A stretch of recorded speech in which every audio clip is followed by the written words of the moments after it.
film and TV channel. We've got a biopic today, a biographical sports drama. Rachel Morrison in her feature directorial debut on this one. It's called The Fire Inside, and it's based on a true story. It's about the early boxing career of Clarissa T-Rex Shields. Yes, probably better known over the pond to me. I've never heard of the lady, or I'm not a big fight watcher, men or women. She's a fighter from Flint, Michigan, includes her competing at the 2012 Summer Olympics in London, of course.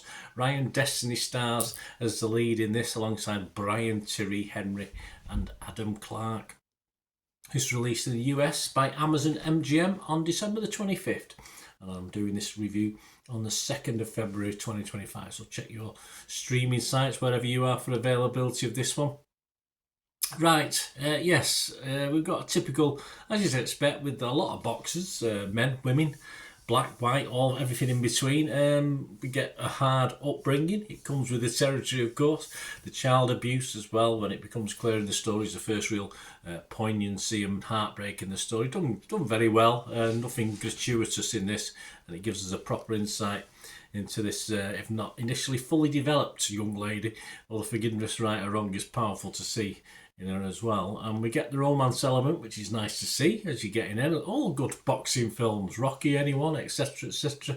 The lead is likeable in a sulky way. As I say, she's had an interesting growing up, hasn't she? But as you learn more about her and fully understand what's been going on, you sort of take to her, although I could never really take to her wholeheartedly, but that's okay. It doesn't affect the story.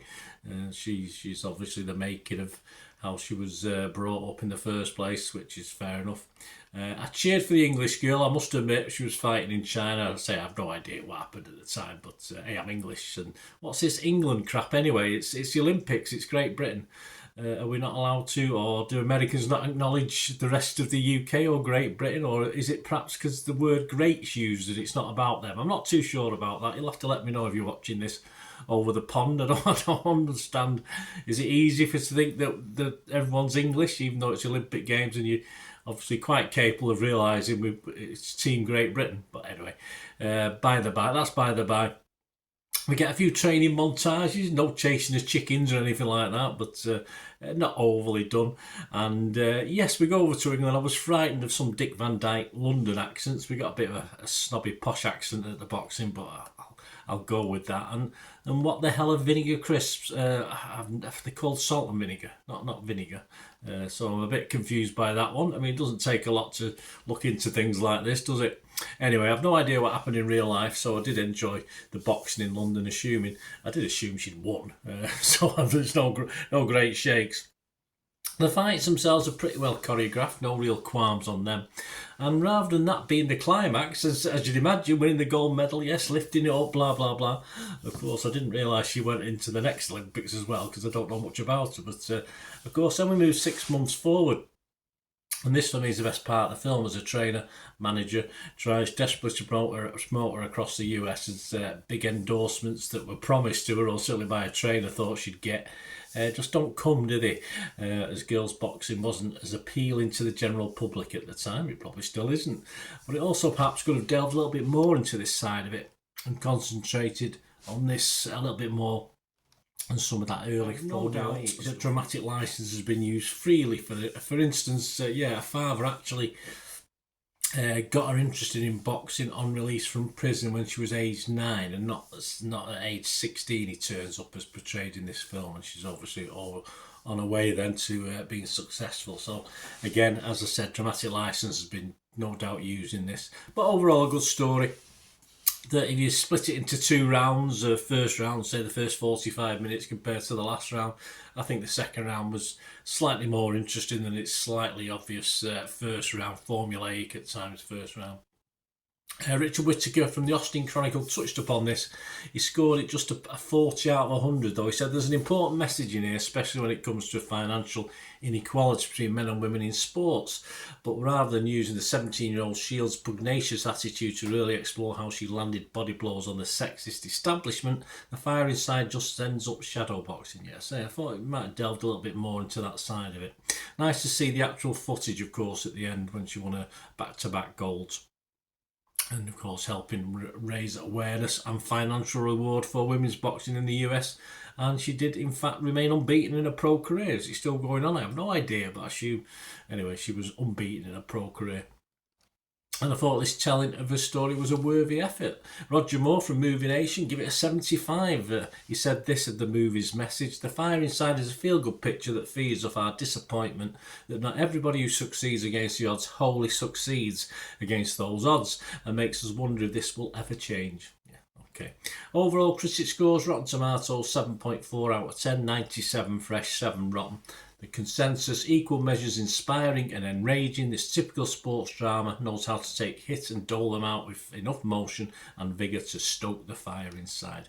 Metacritic 79 out of 100, 24 critics, 22 were positive, 22 were positive, 2 were mixed, and no negatives. And the public generally like this one. Rotten Tomato uses 4.6 out of 5. That's good. Metacritic uses 6.7. And Internet Movie Database, over 1,600 scores and reviews as I'm recording this. And it's getting a very healthy 6.9. So I can imagine it'll stay around that score. For me, my scores, despite flaws, this is a good watchable biopic, taking into account as well that it's Rachel Morrison's first directorial debut film. I sort of boosted my score by half a point for that. I thought she did a pretty good job. So on Rotten Tomatoes I was fresh, on Metacritic I was positive, and I'm going to give this a 6.5 out of 10. So let me know what you think, guys. Great to have your views, your comments. Let us know, and you can contact me through my various socials. And if you like what I try and do, I try and give an overall view of a film. It's not all about me and what I think. I try and give a balanced view from other critics and the public alike. So if you like the way I do it and you want to try and help support me going forward as a channel, all I ever ask is for the next couple of minutes, just stay watching and listening.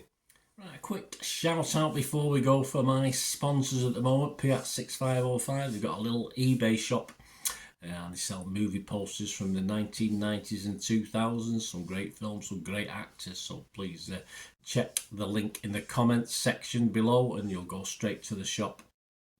I dispatch everything between 24 and 48 hours. So if you see anything there, you want to order it, you can also mention my name. I mean, they are sponsoring me, so I do my little deal as well, so you can get 10% off if you buy anything. Just mention me, so say Bernard sent you, and they'll give you a 10% reduction on your order price. My thanks to Piat 6505. If you're interested in sponsoring the channel yourselves, guys, supporting the channel by sponsorship, just let me know.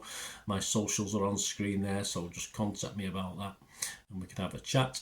Other ways to help me out, guys, if you watch the ads, if the ads on this YouTube ads, that helps in a very little way, but it all helps. Watch the pennies and pounds look after themselves, they say, don't they? Or the pennies or the 10p's look after themselves. But if you watch the ads or follow the links on the ads as well, that's always a nice way to support the channel. If you sort of hang on for it. I've done that. I watched other people's and followed the ads, something I fancied, which does happen from time to time.